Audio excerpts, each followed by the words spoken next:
Ibinalik ni Krishna ang anak ng gurong si Sandipani. Si Krishna at Balaram ay dumating sa ashram ni Guru Sandipani.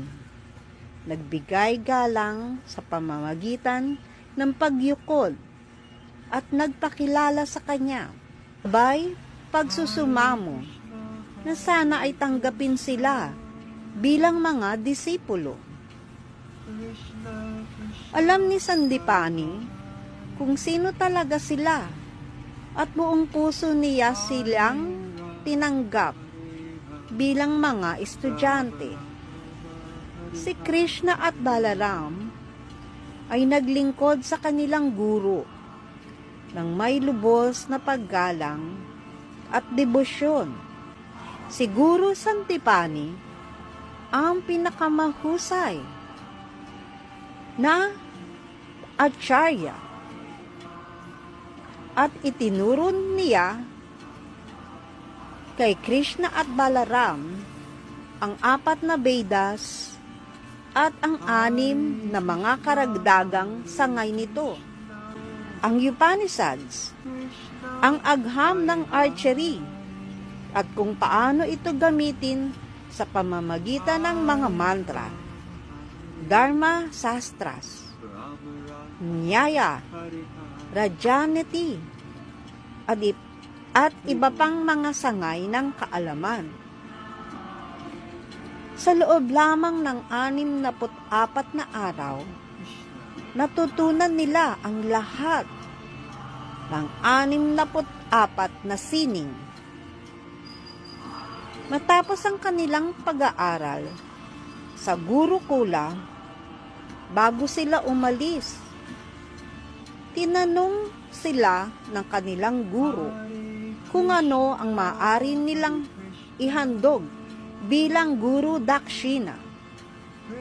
Ang natutuwang Sandipani nabatid ang walang katapusang kaluwalhatian at kapangyarihan ng Panginoon ay humiling kay Krishna na ibalik ang kanyang anak na nawala sa karagatan sa Prabhasa,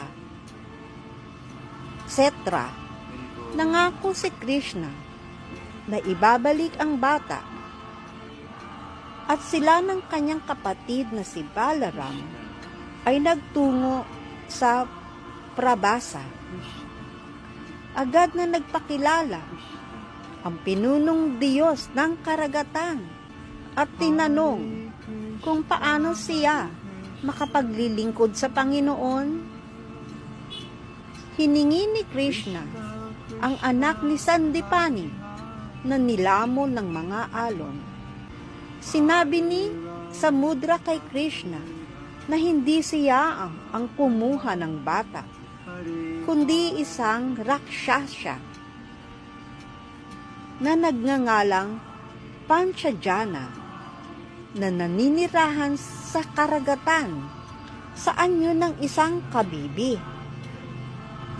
Agad na sumisid ang Panginoon sa tubig. Nilabanan ang rakshasya at pinatay ito. Kinuha ng Panginoon ang katawan ng rakshasa sa anyo ng kabibi. Gayunpaman, hindi nakita ni Lord Krishna ang anak ng kanyang guru doon. Pagkatapos, si Krishna at Balaram ay nagtungo sa lungsod ni Yama, ang Diyos ng kamatayan.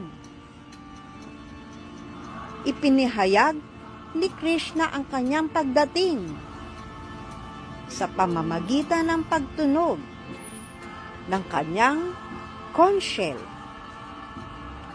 Agad na lumapit si Yama, yumukod sa kanilang dalawa, at may nakatiklop na mga kamay na tinanong kung paano siya makapaglilingkod sa Panginoon. Sinabi ni Krishna, ibalik mo ang anak ng aking guro na si Sandipani na kinuha mo dahil sa kapalaran ng bata. Agad na ibinalik ni Yama ang bata at iniabot ito kay Krishna. Dinala ng Panginoon ang bata patungo sa ashram ng kanyang guro. Labis na nagalak si Sandipani na muling makita makakapiling na ang kanyang anak na kinuha ng kamatayan. Muling nakiusap si Krishna sa kanyang guro na humiling pa ano pamang iba pang biyaya.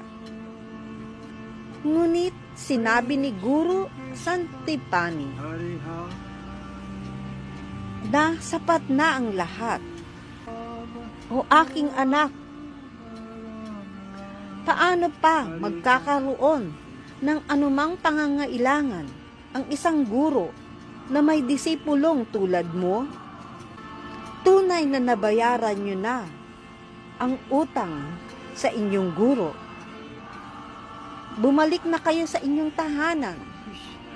Naway ang inyong banal na kaluwalhatian ay magbigay ng kadalisayan sa lahat. Naway ang inyong kaalaman ay manatiling sariwa sa lahat ng alaala dito at sa mga darating pang panahon. Sa pamamagitan ng mga dasal at paggalang, dala ang mga pagpapala ni Guru Sandipani, si Krishna at Balaram ay bumalik sa Mathura.